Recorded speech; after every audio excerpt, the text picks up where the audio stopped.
Ya está grabando. Okay. Hi, Mister.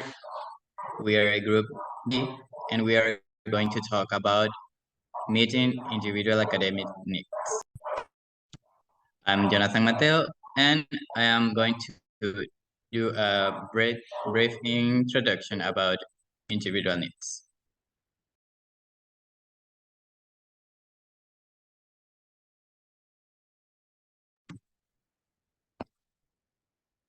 Okay.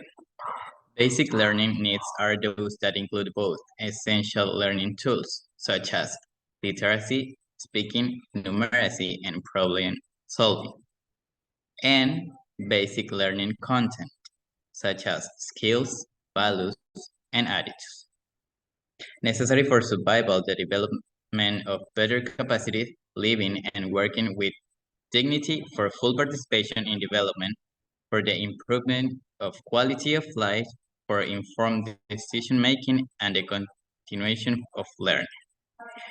The scope of basic learning needs and how they must be met varies by country and culture and inevitably changes over time. So the factors that teachers should consider in meeting student individual needs include prior knowledge, language, and cultural background, rate of learning amount of instructional time and interested and attitudes. These factors should be considered for all students, including student expecting difficulty, student acquiring English, gifted and talented students, and students of diverse cultural background. Next, my partner. Hey everyone, my name is Christopher Mendoza, and this is prior knowledge. Prior knowledge plays an important role in how pupils learn. Committing some keys, facts, and their long term in memory is likely to help pupils learn more complex ideas. Prior knowledge is one of the most influential factors in learning, as Ausubel 1978 says. All students come to the classroom with a prior knowledge base, and the researchers have clearly shown that the prior knowledge is important for how students develop the literacy, and also shown that how to construct meaning, and this is meaningful for them. All instruction should build on the students' prior knowledge and not penalize them if they didn't bring some new ideas to the classroom. In the next slide, please. Yeah, the next, please.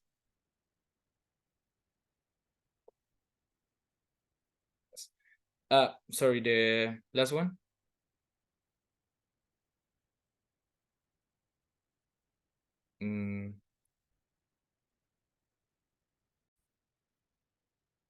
Language and cultural background. The cultural background includes the customs, the language, the traditions, the religion, the education, and social economic factors that shape an individual and his or her sense of belongingness to a specific society. The classroom are composed of a student of increasingly wide range of language backgrounds, as Reagan Allen says in 1989. Students which are known from English speakers benefit from those peoples that already has the English as the first language. Also, the research has shown and indicates that the benefits that people that not speak English, they read and write with the people that are English speakers, and they have completely already mastered this language and they benefit from them. The instruction and experience from these people are received as a draw for teachers, and they can explain them. And also, this is different from the way that the students are expected to learn, is different from the way that they already learn at home. Thank you.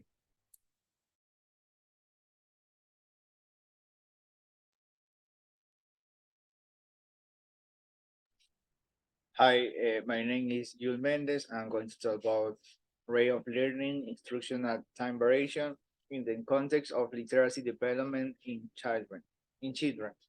The next slide, please.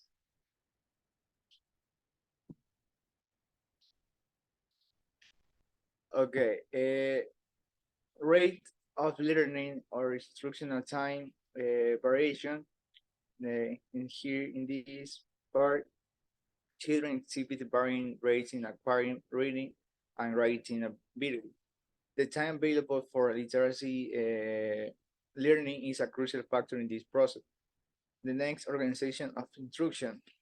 Schools should organize instruction to accommodate different learning rates among children.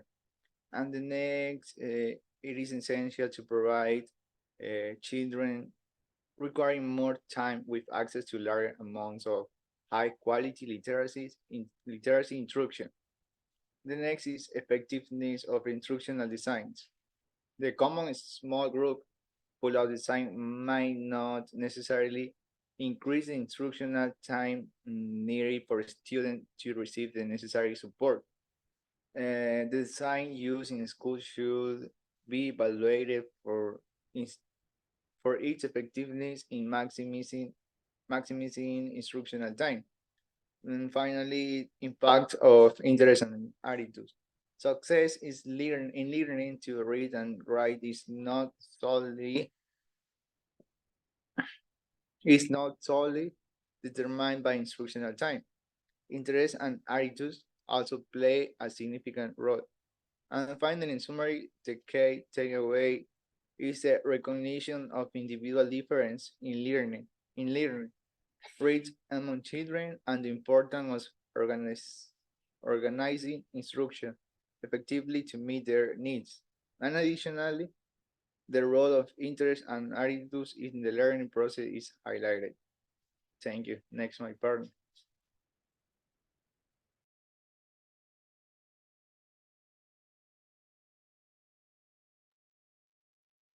Hi, Miss. I am Kevin Murillo. My topic is meaningful reading and writing tasks. In recent years, the criteria for effective instruction have undergone a dramatic shift from emphasis on drill and practice to emphasis on meaningful tasks of reading and writing. The focus of instruction should be a way to help students integrate new knowledge with exciting knowledge to instruct meaning. What do we do? To experience seeks to establish strategic plans to strengthen the communicative skill of primary school student through reading, reading comprehension, and the production of writing tasks, encourage the pleasure of reading and writing, as well as creative, autonomous, and dynamic learning. The reading and writing process become, in turn, valuable tools so that boys and girls can inform themselves, communicative, ground, inform themselves, cultivate intelligence, socialize, and learn about other cultures and other universes different from their own. Thank you. Next.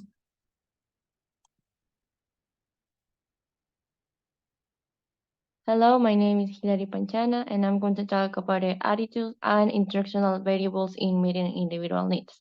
Well, attitudes. Students comprehend material that interest them much better than they do materials that do not.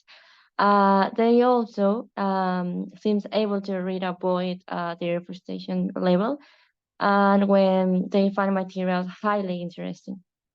Also, students' own expectations and attitudes about their reading and perception of themselves also influence how they learn to read and write. And an instructional variable in meeting individual needs.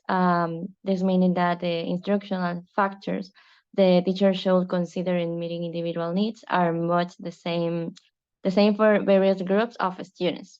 To continue my partner, we are going to explain the factors are discussed in the following sections.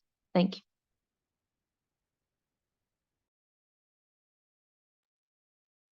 Hello, Mister. My name is Juliana Rara, and my part in this explanation is expectation level. It concerns that an individual student can have low and high abilities in class, but sometimes teachers focus on a way of teaching that doesn't develop the potential of both students based on in how level tasks where it has not an improvement. On the other hand, the adaptation of behavior can be beneficial in both. Therefore, the inclusion of STEMsing observation by the teacher can manage the climate in class, making a warm social-emotional with a positive attitude, changing the material of learning to give the same trait and pace it with performance goals. Thank you. My partner will continue.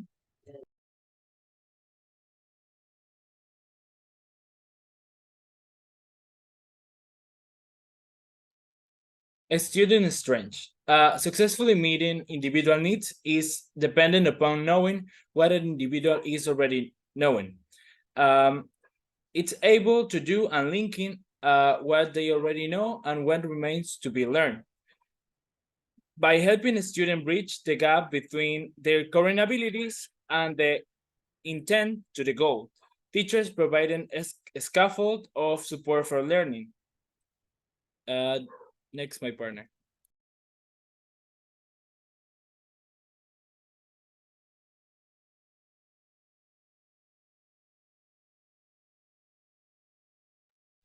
Good afternoon, everybody. I'm going to talk about varying levels of support. We have a structured instruction that can include direct explanation that is showing students how to perform a task operation and thinking about the reason behind a particular procedure. Likewise, we have a classroom organization plan that can also serve as scaffolding. For example, student learning English can be introduced to a concept as a whole class have them work with their parts in some form of collaborative learning. And also have them work individually to approach in the concept independently. Continue my part.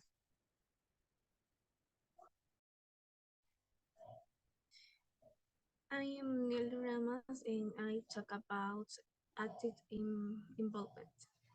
Creating engagement classroom environment is important for student learning and educational success.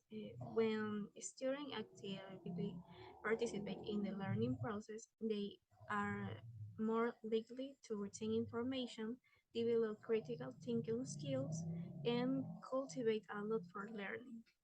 Educators must employ effective classroom engagement strategy to promote students' engagement and create academic learning experience.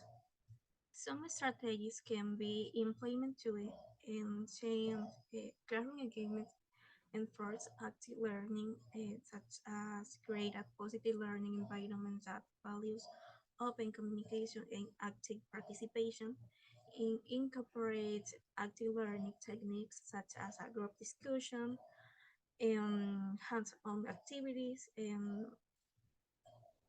also apply technologies such as tools to enhance engagement and collaborations, differentiate instruction to meet the diverse needs of students and promote individual autonomy and choice. Encourage students to share their ideas, ask questions, and engage in meaningful discussions. This creates an environment in which students feel powerful and motivated to actively contribute to the learning process. Thank you.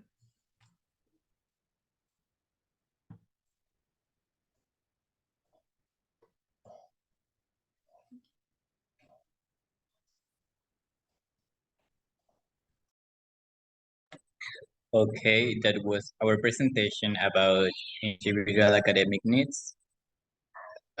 We hope you like.